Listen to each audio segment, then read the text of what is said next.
जय हिंद, वंदे मातरम। आप लोगों का एनपीजी क्लासेस स्वागत है।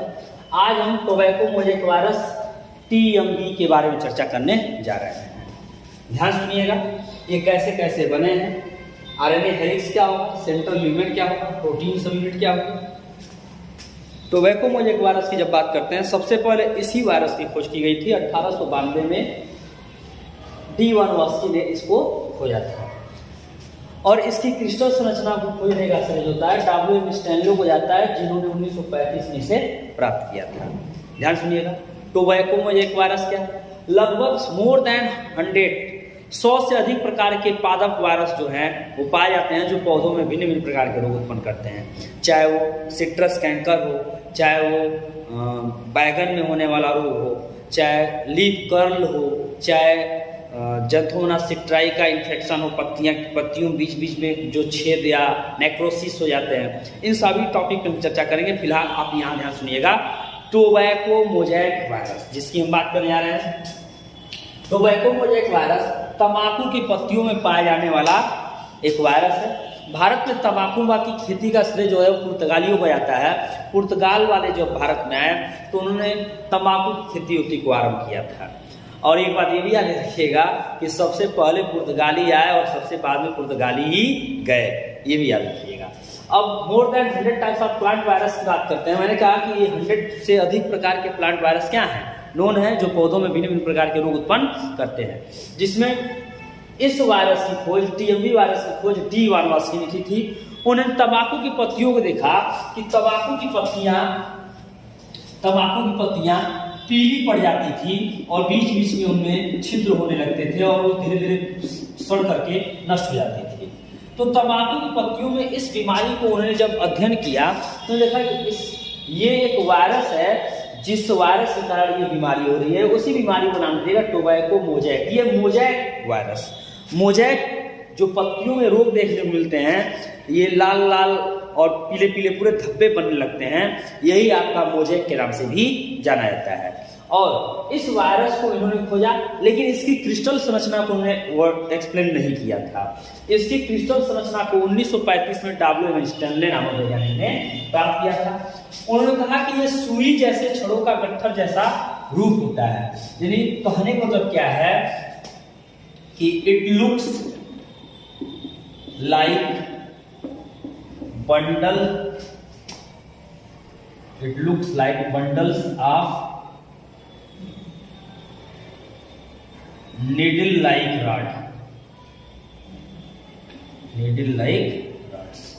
ये बंडल होते हैं सुई जैसे छड़ों के, और सुई जैसे ढेर सारे छड़ एक दूसरे से ऐसे जुड़े होते हैं, ऐसे व्यवस्थित होंगे, देखने को मिलेंगे। उसी को कह दिया गया टीएमवी। और इसके दो भाग होते हैं, एक भाग प्रोटीन कोट होता है, दूसरा न्यूक्लिक एसिड होता है। मैं आपको पीछे एक्सप्लेन कर चुका हूं कि वायरस आर द न्यूक्लियोप्रोटीन, एक लाइन की एक्सप्लेनेशन है। वायरस क्या है? न्यूक्लियोप्रोटीन है। जो न्यूक्लिक एसिड और प्रोटीन से मिलकर बने हैं वो क्या है? वायरस है। और यहाँ वायरस की बात की है मैंने, टोबैको मोज़ेक वायरस ये कहाँ पाया जाता है? तंबाकू की पत्तियों में। प्राय तंबाकू में इनका इन्फेक्शन देखने को मिला, इसीलिए इसे नाम दे दिया गया टोबैको मोज़ेक वायरस। इसे खोजने का श्रेय जो होता है D1 को जाता है, और इसकी क्रिस्टल संरचना को प्राप्त करने का काम जो था W.M. स्टैनले ने किया था। और ये इन्होंने एक एक्सपेरिमेंट किया, प्रूव किया कि इसके कैसे ये अपने आनुवंशिक लक्षण को, मतलब यानी अपने इस रोग उत्पन्न करने वाले लक्षण को, ये अपने इन लक्षणों को दूसरे पौधों पे या दूसरे भिन्न भिन्न तंबाकू के पौधों की पत्तियों पे प्रभावित करते हैं या फैलाते हैं। उन्होंने इसके रोग को परिदर्शित करने के लिए, परिभाषित करने के लिए तंबाकू की पत्तियों के सेल सैक कोषारस को, जूस को उन्होंने इकट्ठा किया और उसको सूखने के बाद उसके क्रिस्टल उन्होंने प्राप्त किए। उस क्रिस्टल को वापस उन्होंने, जो हरे पौधे थे, जो बिल्कुल फ्रेश तंबाकू की पत्तियां थी, उन पत्तियों को उन्होंने उस क्रिस्टल को छिड़क दिया। उस पत्तियों पे उन क्रिस्टल को उन्होंने प्रवाहित, मतलब उनके ऊपर उन्होंने प्रसारित कर दिया। उसके बाद उन्होंने देखा कि वो भी पत्तियां जो थी वो इस प्रकार की बीमारी से संक्रमित हो गई, यानी टोबैको मोज़ेक वायरस इन्फेक्शन। उन्होंने देखा कि एक तंबाकू पत्ती से दूसरी तंबाकू पत्तियों में क्या होते हैं? फैलते हैं। वायरस की एक विशेषता इतना याद रखिएगा, ये पार्टिकल के रूप में होते हैं, कण के रूप में होते हैं, लेकिन जैसे लिविंग बीन के संपर्क में आते हैं, जैसे सजीव के संपर्क में आते हैं, ये भी सजीव की तरह व्यवहार करने लगते हैं। इन्हें कहा जाता है connecting link between living and non living, सजीव और निर्जीव के बीच की कड़ी वायरस। यहाँ पे मैंने कहा कि इस टीम्बी वायरस, टोबैको वायरस के दो भाग हैं, एक प्रोटीन कोट, दूसरा न्यूक्लिक एसिड। प्रोटीन कोट की बात करते ध्यान दीजिएगा, ये प्रोटीन कोट रहता है ना, ये प्रोटीन सब यूनिट्स हैं, ये कैप्सोमियर्स ढेर सारे मिलकर बनाते हैं। ये कैप्सोमियर मिलकर के जो पूरी संरचना बनाते हैं, ये पूरी संरचना कैप्सीड के नाम से जानी जाती है। किस नाम से जानी जाती है? कैप्सीड्स। ये पूरी की पूरी संरचना कैप्सीड के नाम से जानी जाती है। प्रोटीन कोट कैप्सीड के नाम से सब यूनिट्स, और इसके एक एक पार्ट होते हैं वो कैप्सोमियर होते हैं। प्रत्येक कैप्सोमियर लगभग 158 अमाइनो एसिड के बने होते हैं। ध्यान दीजिएगा, प्रत्येक कैप्सोमियर जो होता है ना, वो 158 अमाइनो एसिड का बना होता है, और इसका विभाग लगभग 18,000 डाल्टन, 18,000 डाल्टन इसका विभाग होता है।